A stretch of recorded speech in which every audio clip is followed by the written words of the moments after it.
Hi, my name is Lerato Chawana, and welcome to Khaya TV. Khaya TV, inspiring youth.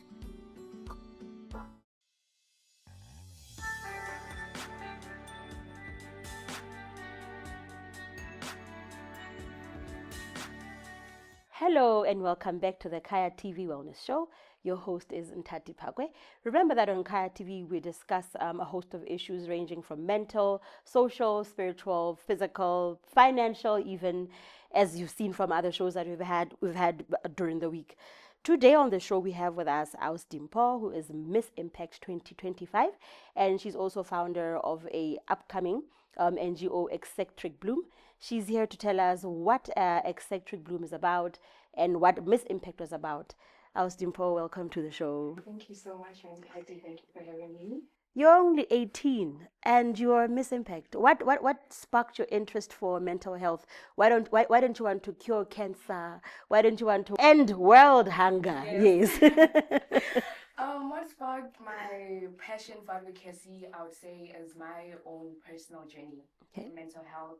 As young as I am, I went through a lot. I think starting from the age of 12, just at 12, and which led me to try to take my own life at the age of 13. Oh, so in my sorry community, to hear that. It's alright, it's alright. But so in my community, I did try to voice out. I did seek for help. I wasn't sure what's going on. I was young, and I tried to speak up, and there was just this great stigma surrounding what I wanted to talk about. Often I was always told, "No, Limpho, you're just having a bad day. No, Limpho, you'll get over it. No, Limpho, no. Yes. We're not gonna hear you out." Yes. Up until I decided that, you know what, I am going to take my own life. But thank God it didn't work. Thank God it didn't work. Yes. And then from there, I think I spent about 2 years just trying to break the stigma in my own home with my own parents, trying to advocate that this is what I need. I need therapy, I need help, until they got it. Also, I think what sparked my mental health advocacy, my passion for it, was I am an individual that believes that I am the change that I want to see. Definitely. Wherever I go, I need to make an impact. If I'm walking into a room, even if I don't say anything, but people need to know that I was there. Hence Miss Impact. That's right, because everywhere I go, I believe in creating an impact. So I wanted to share that with everybody else in the world. Hence Eccentric Bloom was born. Hence Eccentric Bloom was born. Why the name?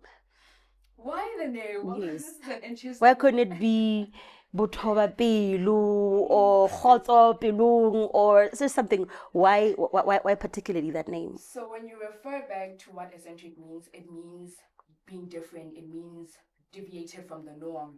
It just means something different, and I believe that everybody is different. We're not all the same, and I feel like there's always this standard that has been set by the world that we just all need to fit into, and I'm like, no, we're not the same. We're not meant to fit in, we're meant to stand out. So hence eccentric. And when you look at the word bloom, it means coming out of your shell, coming out of a dark place, coming out of something that was not so likable, but blooming into something greater, something beautiful. And that is what has been happening with my life, with my story and my purpose. So that is why eccentric bloom. Yes. You recently hosted a workshop on suicide prevention at the UNESCO Hall. Do you want to tell us about that? And I understand where now that you've shared with the viewer where it stems from and that you draw from your own personal experience. Tell us about that particular event and why on that day, why that, and what is your general feedback from the workshop? I really appreciate this question about what inspired the workshop, because as Eccentric Bloom, our primary objective is to save a life. Yes. Simple as that. It is really to save a life. And looking at that it was a suicide prevention month, I was like, because we're advocating for mental health, it doesn't matter if Eccentric Bloom is still a baby. Yes. But we will definitely hold a workshop that will have panelists, people that have expert in the mental health industry, giving out information and resources to the young people. So also looking at the statistics of Lesotho, like just looking at the stats. Yes. Lesotho is ranked number 1 for suicide, and we're just a country with just a population of approximately 2.3 million. And to me, that is very alarming. And also looking at, because we're also partners with the SDG, mainly SDG 3, promoting good health and well-being. Yes. So when we look at target 3.4 under the SDG 3, we see, when we look at the stats, we see that before the SDGs from 2004 to just the stats from 2004, which was before the SDGs were implemented, Yes. we see that Lesotho, out of every 100,000, we only had 15.5. And in 2015, when the SDGs were established, Lesotho was already at 27.9, which was an increasing rate. Of course. And we now that we're here in 2025, from 2015 when the SDGs started, we went from 27.9, we are now at 87.6. That is exponential growth, decline. Yes, Yes, so we are decline. really going in the opposite direction. Hence, I decided that we need to take more action. We need an intervention because we are just really going against what we are targeting. And we need to stand up. And in my community, I will stand up. Where I'm at, I will make an impact. So, from the overall feedback from the workshop, I think really we did try to tackle that. We really did, because attendance was like over 30 people. And when you look at it, it's like over 30 people's lives that were saved, that were changed. It could have been 5 people. That's 5 people whose lives were saved. Really, Yes, you're really right. is like that. And wherever you are, if we just work together, wherever we are, we will break the stigma. Before we go for the break, the viewer at home, there were discussions on the day about how people think that people who have attempted suicide or suicidal are cowards or they're selfish or what. Just from your perspective, Nji, is it really? Do you think they are cowards? Do you think batefa? Do you think basika attention? Do you think it's selfish? If not, then what is it? That stigma really is there because there are really people that think like that. But in my opinion, no, they're not cowards. No, they're not selfish. They're just hurting. You know, that these are just people that are hurt. I mean, coming from hearing your story as Mentati and coming from hearing my story, I also have scars on my arms, but I don't walk around feeling like I was a coward. I was just vulnerable. I needed to be heard, because one thing that I also believe in is that vulnerability is not a great weakness, but instead vulnerability is the most accurate measure that you're human. And that's something that people need to open their minds to. These are just stories of resilience. These are things that we overcame, And instead of just beating them down, people should be encouraged in that you went through something like that and you're still here today. That is a life that is saved. You said vulnerability is a measure of? Is the most accurate measure of being human. Vulnerability is the most accurate measure that you're human. I hope that you're listening there at home, and that you take something from that. Being vulnerable and being weak are two different things. Being vulnerable, hangata, as we explain it, is your body is giving you alarms, or your mind is giving you alarm bells are ringing to say that the situation you're in isn't comfortable. This situation isn't the most ideal. Whatever's happening to you is making you vulnerable. And the best thing to happen is for you to get help. You get help from seeking help. Do stay tuned for more after the break. Hi, my name is Fumani and I bring you some exciting news if you are based in Lesotho. Now, Kamu Film Productions, a legally registered business in Lesotho, supported by United Siafunda in South Africa, have a project called Paint Your Dreams. Well, if you're a parent like me and you want your children to be well versed in the skills of the fourth industrial revolution, skills like coding, robotics, online safety and behavior, AI fluency, and AI ethics, and minimum of such skills. They've got you. You can sign up for Saturday classes, which are starting from the 1st of November 2025. And if you want to enhance your skills, your child's problem solving analysis, they've got you. You can go and call Kamu Films on 63991417 or register online. You can register online, go to their Facebook page, Paint Your Dreams. Listen, you can unleash your child's imagination. Yeah? So, I hope you're good.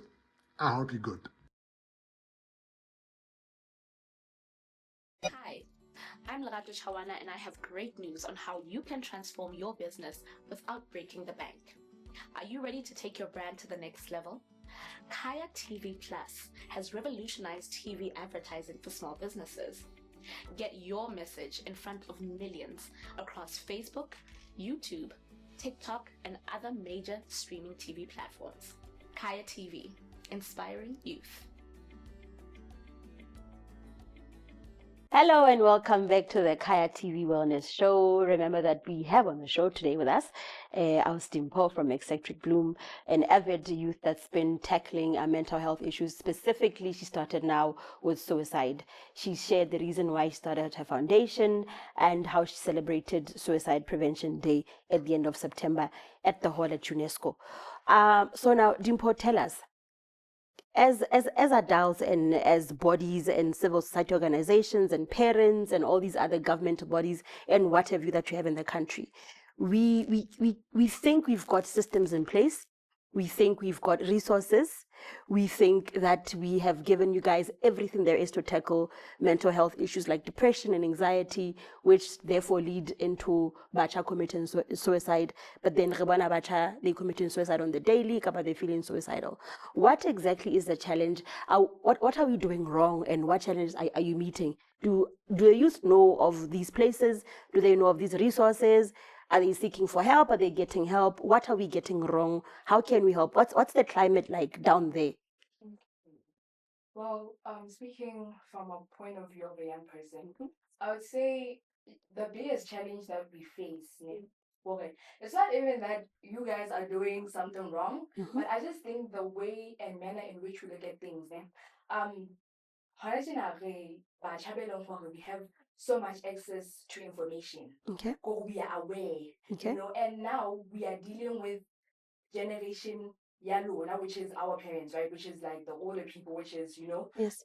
of which in their times they didn't have access to information like we do. So now, Olga, coming from their point of view, or coming from the world in which they were raised in, it's quite different from the one that we're raised in, that we're currently living now. So oftentimes, it's ha ba utlwisisi hantle gore ha ba utlwisisi gore na e be le information ya e ka re thusa na ba ka e thola kae. So kapa ya fetiswa jwang. ya fetisa jwang. So when they're in a position whereby they think no, okay, this information we're passing through Kiona, and we are really doing our best. But baso ka ba utlwa lehlakore la hore na ha ele hantle na rona re le bana ra hlokang.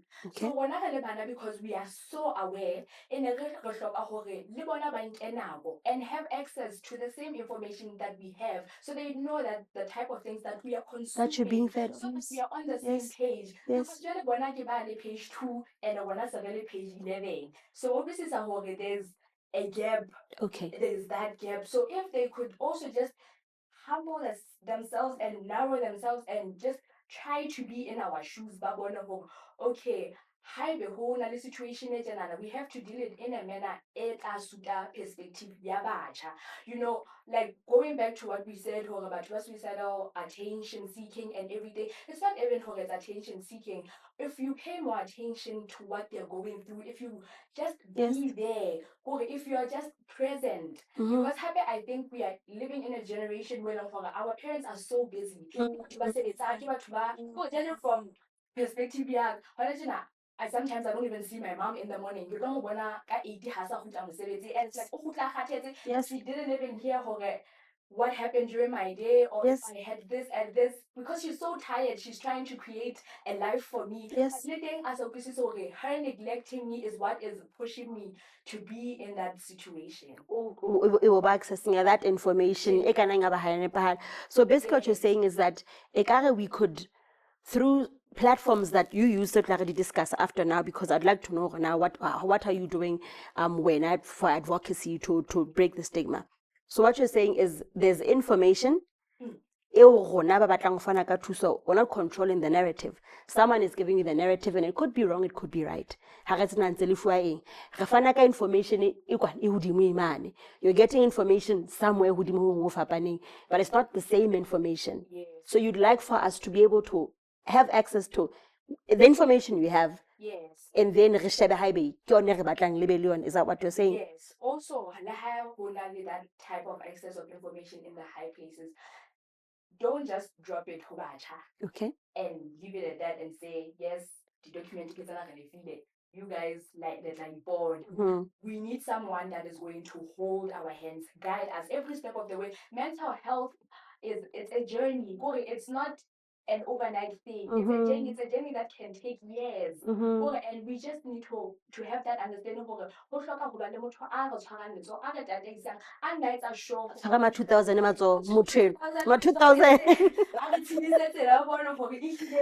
it's a mahanda because how the details of tshiletse gona ga go so tsebe le hore go ka sheba koloi tla ga o keta go fugalla o re o nana go tshetsetse e be re thula ke koloi. So ha ne re ka ikgutlisang fela just make best of both worlds. Hape re encouraging like to attend that workshop. Yes. Because hape and all these people, they're people in high places, people with influence, people that have access to so much. Yes. You know, so if they could just hold hands, but share, okay, there are initiatives like this, Centric Bloom, UNESCO Youth Desk, have encouraged workshop because these things are here for a reason. How much I say encouraged to Yes. What message would you then give now that this is here? I'd like two messages. I would like a message to the grown-ups, to the parents, to the custodians, and then a message to the youth, to Mutekabangu suicidal, and could just give two messages because at this point, how so to start your foundation and UNESCO, and I understand you have another one upcoming, a community-based initiative where you want people to collect items, so we can talk about mental health that you're celebrating in October, Mental Health Day. So now that you've placed yourself in this position where you are the bridge, what message would you give to the grown-ups? What message would you give to the youth?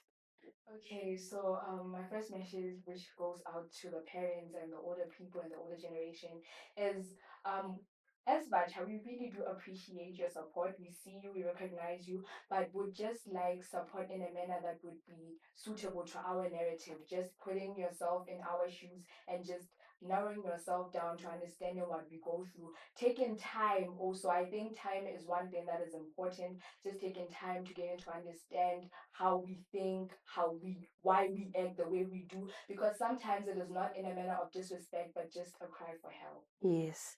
So, my message to the young people that are struggling is, you've got this, really, you've got this. It may not feel like you've got this, but just know that there are people here that want to help you, people that want to hear you out. There are initiatives like this that create safe spaces for young people. And if you check out Eccentric Bloom online, you can see that we drop messages of hope, we drop messages on how to tackle other things, and we also help even young people to find a way to have resources, like free resources, free mental health stuff. Yes, we try to become that bridge and help them. And if they wanted to reach out to you, where would they find you? What are your social media handles? What are your contacts? We're found on Facebook and Instagram. It is just Eccentric Bloom. You can just go to the DMs and we will definitely help you. Yes, that's it for today's show. And do note that, as she mentioned earlier on, Lesotho is currently number one lefatsheng statistics that are committing suicide. And of these statistics, 70% of them are men. So we really have a serious issue. How to mental health, which high for will eventually lead to someone taking their own life. As we've mentioned earlier on during the show, she's next month embarking on an initiative in October. The 10th October World Mental Health Day. Then the 19th November International Men's Day, where, as you've noted from previous discussions, from previous shows, and even from this particular show, the men folk are also in trouble. The men are in danger. The men are endangered now. The Basotho men are becoming an endangered species. And ke basebetsi mmoho le rona, ke balekane ba rona, ke bahlankana ba rona, ha re ba hlokomeleng, and let us take keen likeness le bona hore ra ba thusa, ra ba sebeletsa. If you need help ka taba tse ka reng tsa suicide, a kwa tamele lekala le haufi ho wena, batla thuso. Ha ona le motho pela hao a suicidal, if you don't know how to deal with it, don't know what to do with it, seek professional help, because ka nako engwe kana ya o imela kapa wa fumana o mo lemaditse kapa mohlomong le ena a lemaditse maikutlo a hao. Suicide is a very, very serious issue. And to reiterate what she said, ha se ketso ya bo selfish, kapa ketso ya lekwala ke ketso, it's a cry for help, it's desperation, it's a show for vulnerability. And as Dimpho has said on, vulnerability is an accurate measure of being human. Stay tuned for the rest of our shows this week. Until we meet next week on the Khaya TV Wellness Show, keep alive for me.